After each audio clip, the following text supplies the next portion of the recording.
마가복음 1장 12절 13절 말씀입니다.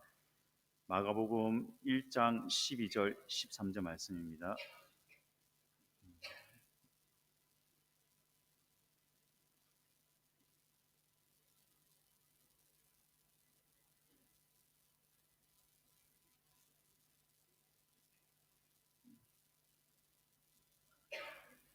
성령이 곧 예수를 광야로 몰아내신지라. 광야에서 40일을 계시면서 사탄에게 시험을 받으시며 들짐승과 함께 계시니 천사들이 수종 들더라. 담임 목사님께서 들짐승과 천사와 함께 하신 예수라는 제목으로 말씀 전하시겠습니다.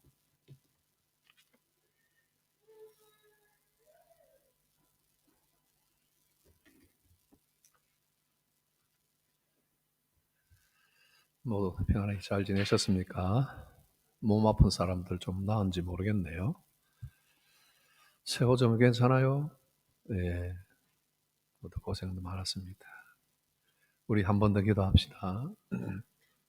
하나님 아버지, 이 시간에 저희들을 성령 안에 묶어주시고 하나님의 영으로 기록된 살아있는 하나님의 말씀, 성경을 풀어 우리가 이해할 수 있도록 온전히 하나님이 이 시간 함께하여 주옵소서.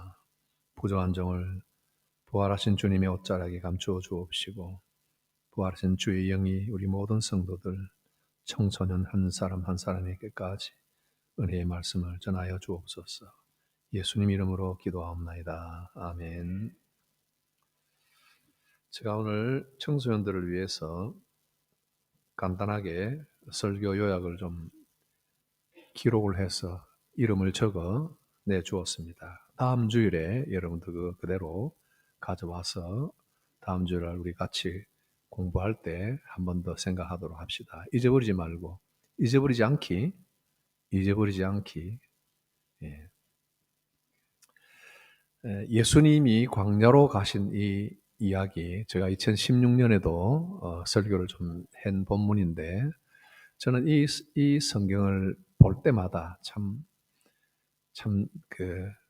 마음이 참 많이 쏠리는 그런 내용이에요. 여기 보면 예수님이 성령에 이끌리시는 그런 장면이 나오는데 두 가지 사건이 같이 기록이 되어 있어요. 바로 앞에 보면 예수님이 세례를 받으시는 장면이에요. 예수님이 세례 요한에게 요단강에서 세례를 받으신다. 그리고 또 이 이야기는 예수님이 광야로 나가시는 이야기예요. 광야 나가서 여러분 잘 알지만 마귀에게 시험을 받으시는 그런 내용이죠. 에들마인이라는 학자가 이야기를 하는데 이분이 볼 때 세례를 받으시러 나오는 예수님은 아주 기쁨으로 자발적으로 가고 싶어서 이런 이제 능동적이라 이렇게 말을 하는데 actively 내가 간다 하고 예수님이 오신 거라. 예수님이 세례 요한에게 탁 걸어오셨잖아요. 그런데 광야로 나간 것은 passively 이렇게 되어 있어요. 예수님이 성령에 이끌려서 그냥 성령이 몰아내어서 그쪽으로 보냈다.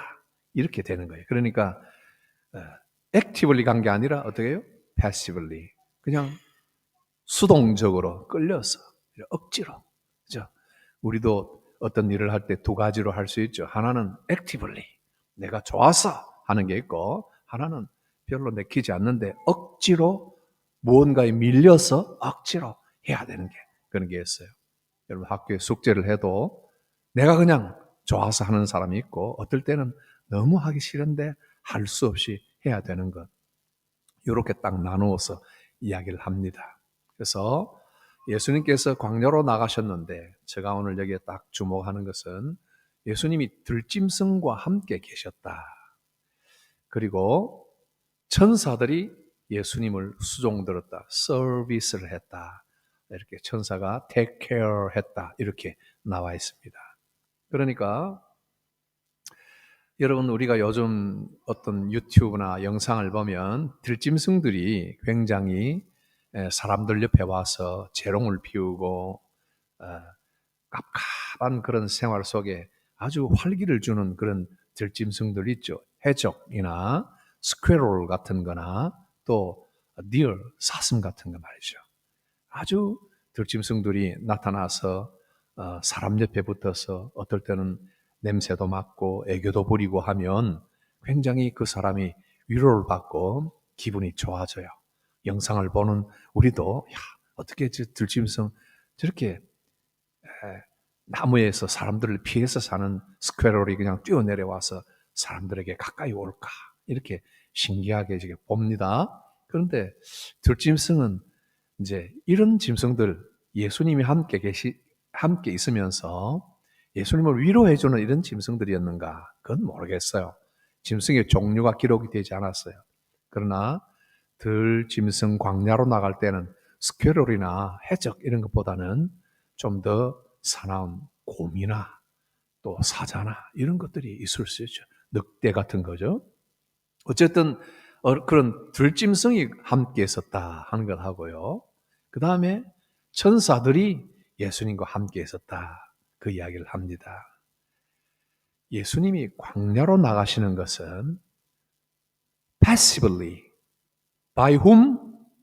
성령님에 의해서. 성령님은 우리들을 손을 잡고 어디로 데려가시면 나쁜 데로 데려가시지는 않을 것 같아요. 그죠?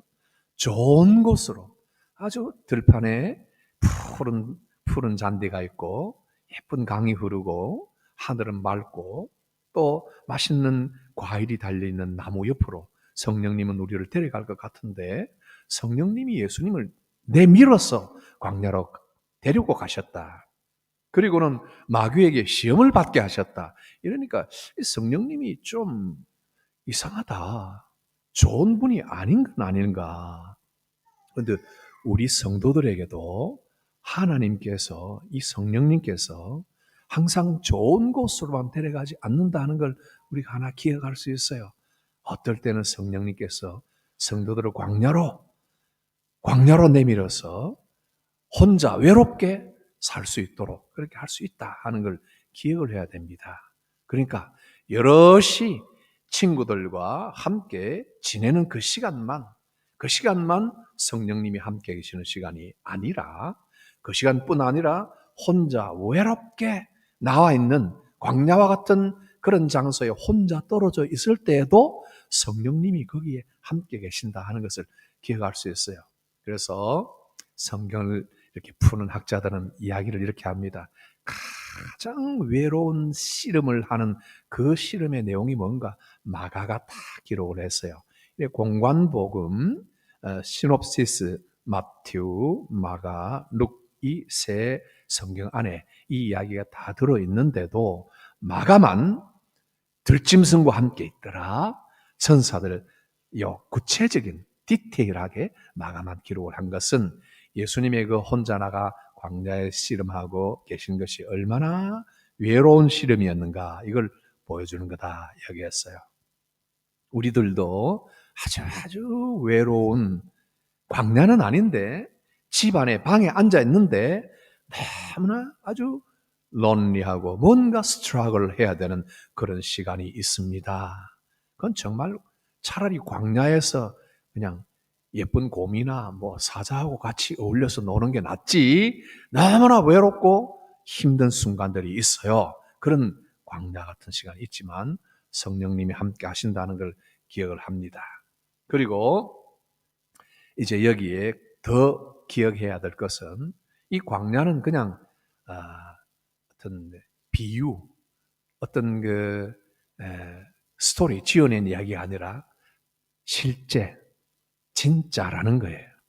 그래서 예수님이 마귀에게 시험을 받으러 광야로 가셨다 할 때 그 마귀는 진짜예요. 진짜. 진짜가 뭐예요? 그냥 머릿속에 맴도는 그냥 뭐 상상이나 이런 것이 아니라 들짐승이 있듯이 진짜 마귀가 그 앞에 있다는 겁니다. 그래서 세이탄은 리얼이다. 세이탄은 리얼이다.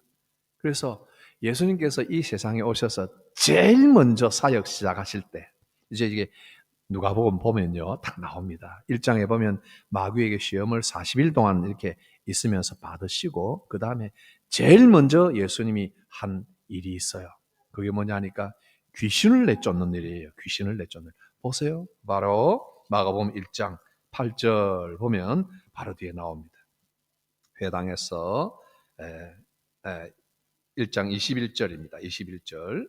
그들이 가버나움에 들어가니라. 예수께서 안식일에 회당에 들어가 가르치시매 무사람이 그 교훈에 놀라니. 그리고 23절에 뭐라고 합니까?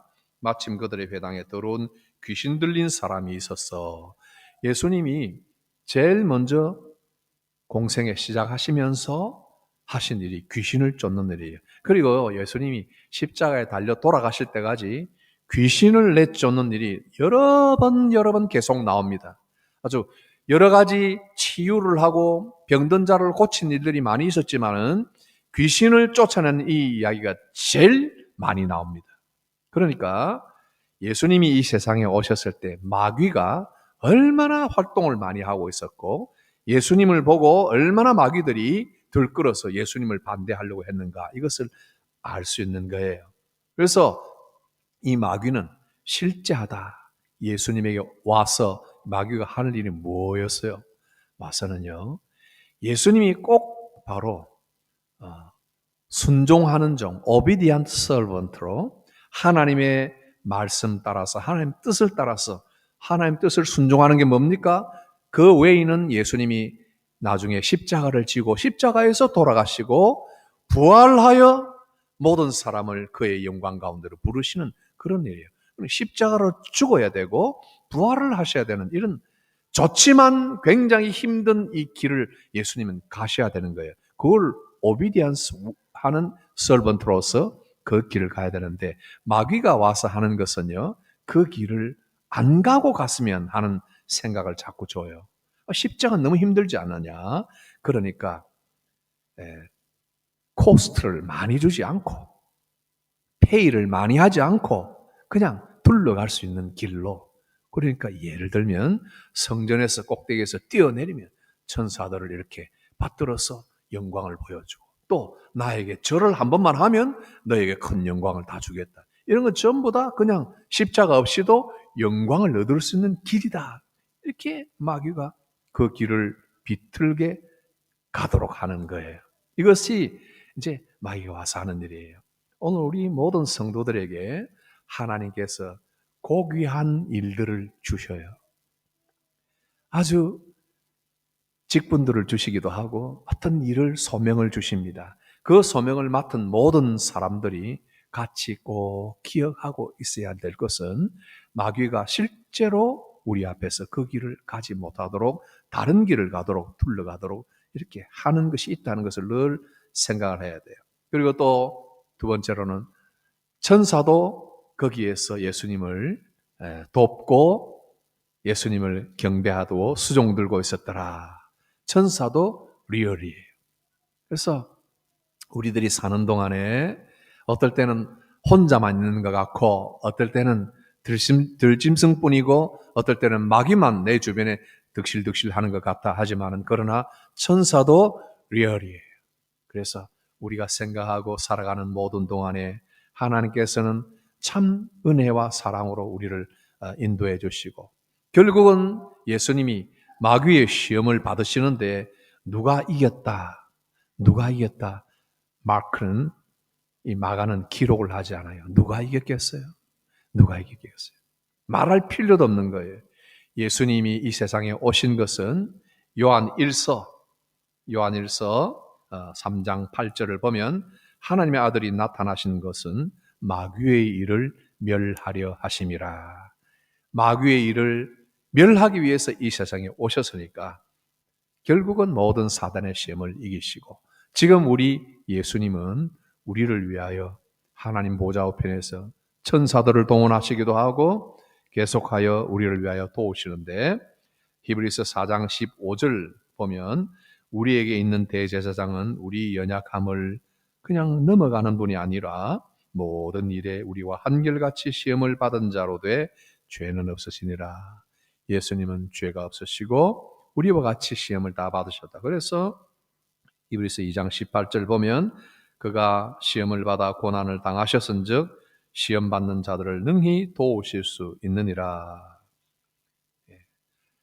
주님은 우리를 도울 수 없다 하거나 주님은 우리의 도움이 되지 않는다 하는 것은 예수님을 올바로 믿지 않는 것입니다.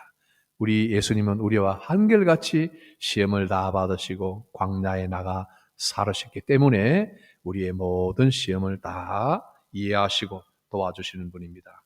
오늘 우리가 교회와 세상 속에서 받은 소명이 무엇인지, 우리가 각자 받은 일이 무엇인지를 생각하고 동시에 우리 일상 속에서 우리가 처한 환경 속에서 내게 주신 삶의 소명이 무엇인지, 그 자리에서 내가 어떻게 생활하고 하나님을 바라며 살아야 할지, 이런 것들에 대하여 항상 마귀는 우리를 도전하지만 우리는 예수님을 힘입고 이 모든 시험을 이기고 예수님이 받으셨던 영광을 우리도 똑같이 누리게 되는 것입니다. 기도합시다.